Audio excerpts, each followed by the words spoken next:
Бүгүнкү күндө дүйнөдөгү эң улуттуу спорттук маареке миңдеген жыл мурун Зевс кудайына арналган диний салт болчу. Оюн зоок майрамы катары өткөрүлүп, Грециянын Олимпия жергесинде биздин заманга чейин 776-жылы башталган. Бул жыл грек календарынын негизи катары эсептелип, убакытты 4 жылдык араларга бөлгөн. Ал 4 жылдыктарды Олимпиада деп аташкан. Бул салт кийин Олимп оюндары аты менен дүйнөгө таанымал болду. 1-13 Олимп оюндарында бир гана дисциплина боюнча спортчулар жарышкан. Ал 600 тапан аралыкты чуркоо мелдеши болгон. Андан кийин гана кирген бокс, ат жана ат араба үстүндөгү жарышуу, панкратион жана башка спорттук мелдештер көптөгөн жаңы спортчуларды кызыктырды. Биздин заманга чейин 391-жылы Феодосий аттуу Римдин императору Олимп оюндарын токтотуп койгон. 1896-жылы салттуу оюндарды жандандырып, Грециянын Афина шаарында жаңы доордун Олимп оюндары болуп өттү. Бүгүнкү күндө эбегейсиз чоң кышкы жана жайкы Олимпиада оюндары дүйнө жүзүндөгү миңдеген эң мыкты спортчуларды чогултуп, миллиондогон күйөрмандарды кызыктырат. Кыргыз спорту үчүн алгачкы рет Олимпиаданын жолун ачып, Олимпиада кыймылына чайыр салган биринчи олимпиадачы Сайбаттал Мурсалимовдун тарыхта орду баалуу. Алгачкылардан болуп 1960-жылы Рим шаарында өткөн Олимпиадалык оюндарга ат спорту боюнча СССРдин курама командасынын катарында катышып, байгелүү 5-орунга жетишкен. Токиодогу 18-ci Олимпиадалык оюндарга да Мурсалимов 2 рет катышкан. 1980-жылкы Москва Олимпиадасынын ат спортунан чемпиону Александр Блинов да анын шакирти. 22-ci Олимпиадалык оюндарда Кыргызстандык ат спортунун өкүлү Александр Блиновдун дагы бага ачылып, олимпиадалык алтын медаль тагынды. Ал Москва Олимпиадасынын мелдештеринде ат спортунун 3 түрү боюнча мөрөй талашты. Катаал шартта Блинов чеберчилигин, шамдагалыгын эркин көрсөтүп, 2-орунга ээ болгон.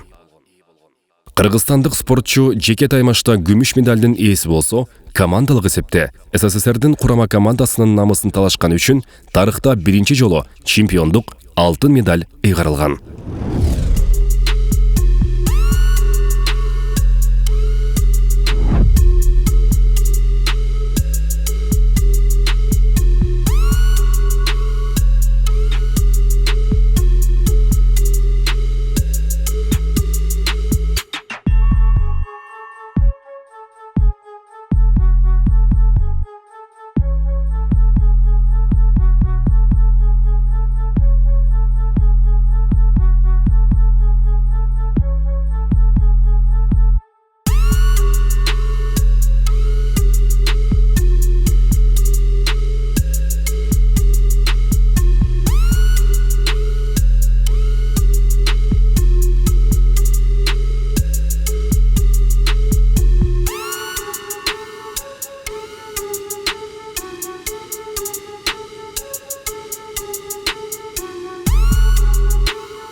Жеңишке жетүүнүн биринчи сыпаты бул эмгекчилдик, талыкпай эмгек кылуу.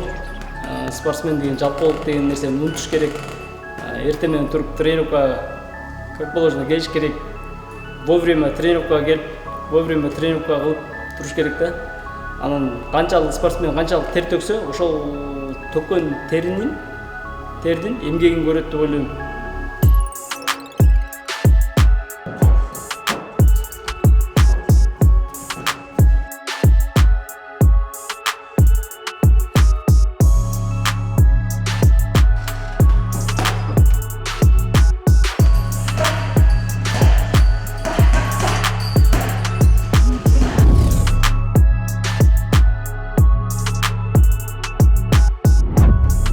спортсменге дагы бир эң маанилүү сапат бул туруктуулук. Анткени чоң максатка жетиш үчүн талыкпай туруктуу машыгуулар керек.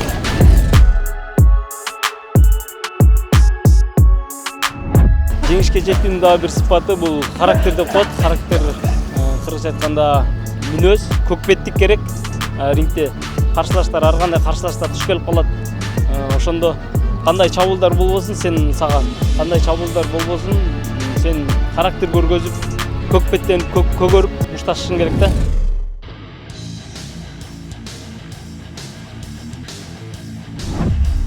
Эки миң 19 жылдын 13-14 июлунда 22 Олимпиадалык оюндарынын жеңүүчүсү Татьяна Колпакова атындагы жеңил атлетика боюнча 22 эл аралык мелдеш Дөлөн Өмүрзаков атындагы стадиондо болуп өттү.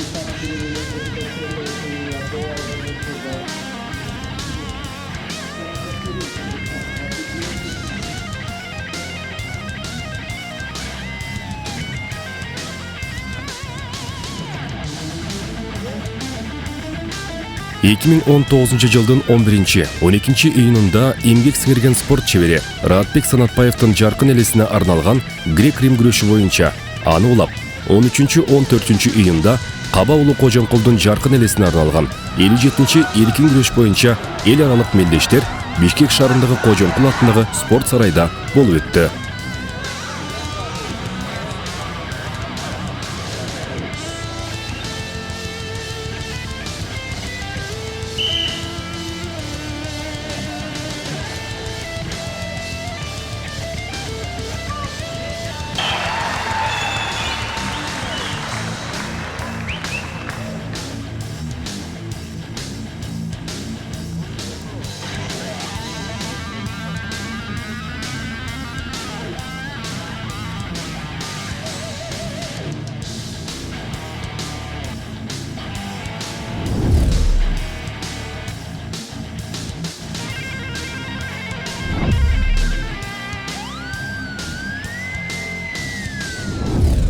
Дагы бир сапат бул жөнөкөйлүк.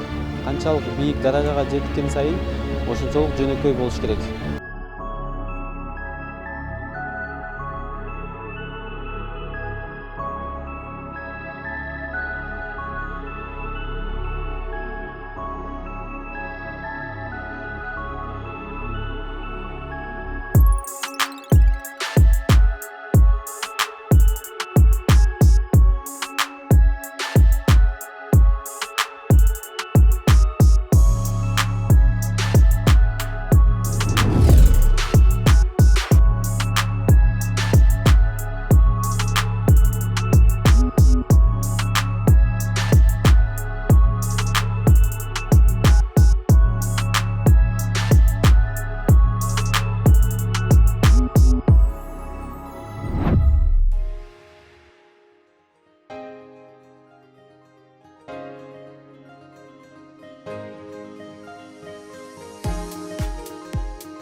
Кыйын соперниктиңиз ким?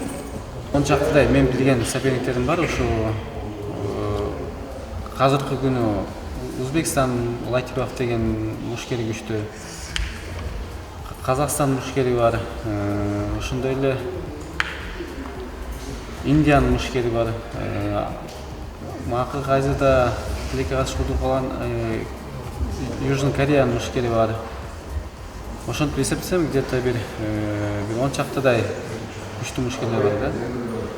Аларды карап, изилдегенге аракет кылабыз, карап, постоянно интернеттен бойлорун карап. Мен үчүн өмүрүмдө эң оор бой 2011 жылы Шопаковада Азия Олимпиада чемпиону ММА чыккан өзбекстандык Шакабидин Заиров менен чыккан. Ошондо ошол бой эң оор бой болгон да. Силердин эске Дусматов менен чыккыңыз келет? Чыккым келет же, чыккым келбейт деп мага кандай десем мен мындай бир определенный соперник менен мындай чыккым келет же чыккым келбейт деп мындай приоритет койбойм да. Өзүм, допустим, соревнования барганда дагы мен алдын ала деле карабайм да эч качан. Допустим, кээ бир боксерлор, көбүнчө боксерлор кандай десем, бүгүн муну утсам тиги менен чыгам, тиги менен утсам дагы муну менен чыгам деп алдыга уже план коюп коюшат да. Мен андай план койгондон көп аракет кылбайм да. Мен мага айтат, бүгүн ким менен чыгасың деп, ошо соперниктен настрой кылам да. Ал ошо сопернигимди утсам, кийинки сопернигимди карайм, ошол кийинки соперникке даярданам да. Ошон үчүн мен өзүмө кандай десем бир өзүм ушундай тарбиялап койгом, ким менен чыкпайын, ошо кандай десем бир чоң деңгээлге эметпейм да, койбойм да. 10 отжимания десе 5 кылып койчуңар элес очковой деп. Андай моменттерде эсимде жок, бирок азыркы күнү мен өзүмдү ушундай тарбиялаганга аракет кылам. Ушу 10 десе 12-ни кылып, допустим, бир 20 десе бир 25-ти кылып ушундай өзүмдү ушундай тарбияга өзүм көндүрөм да. Эң аздыгы эле бул 2 маал тренировка кылыш керек. 1 маал тренировка бул кандай десем бир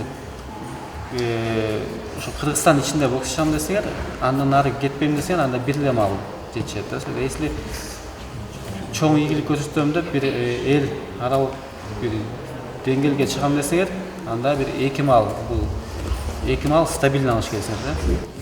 Коркуу сезим болот, үмүткө чыгып аткан. Бан иштесем болот. Бир гана волнение болот да.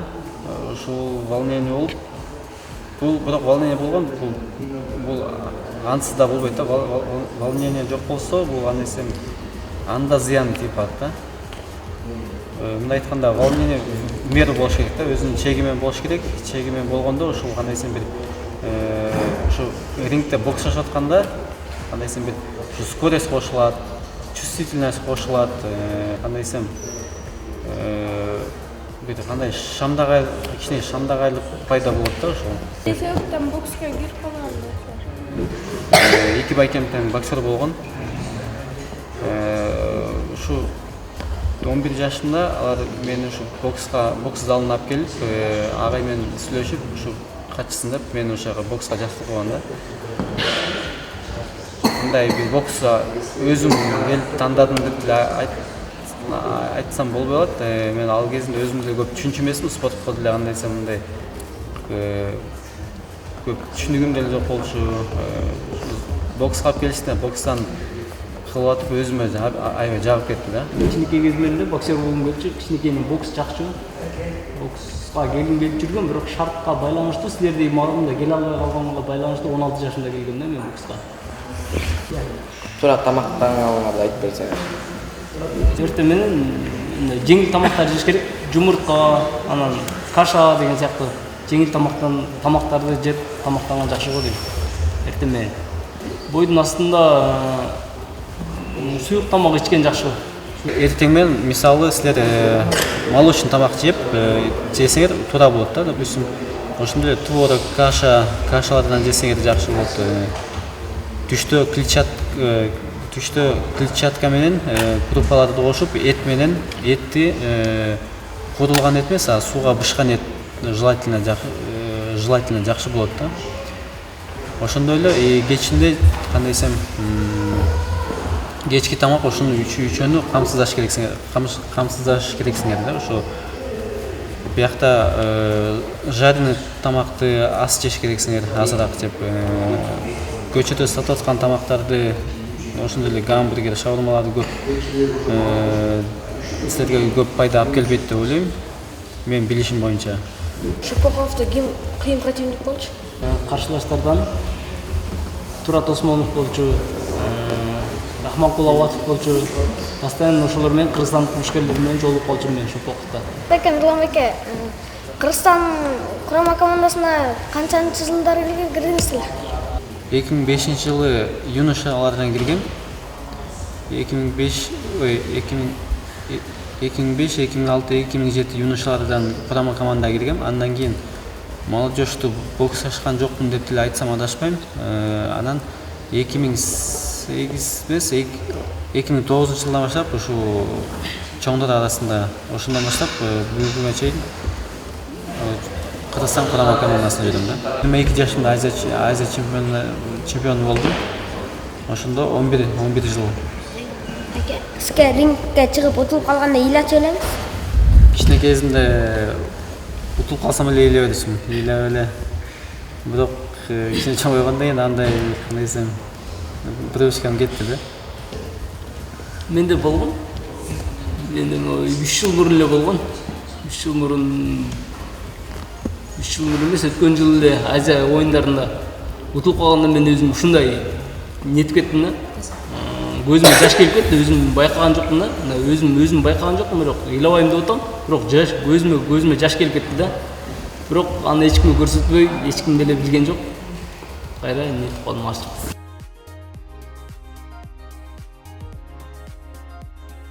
Мага бүгүн Азат Саналиев менен Мирлан майке абдан жакты. Алардын медалдары жана бизге берген сыйлыктары абдан баарына жакты.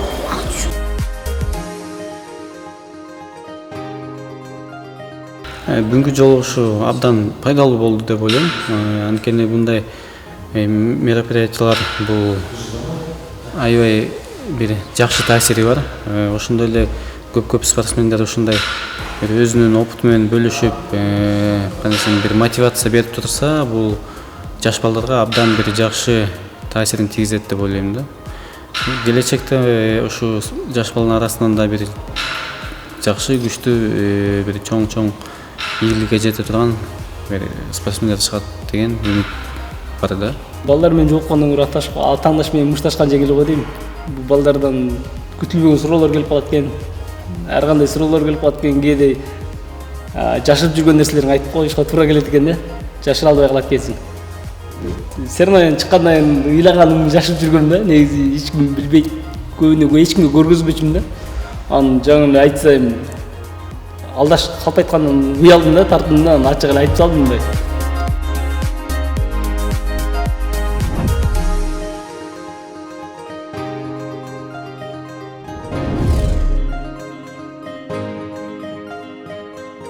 Жеңишке жетүүнүн дагы бир сыпаты бул агайларды угуш керек, агайлын айтканын кылыш керек.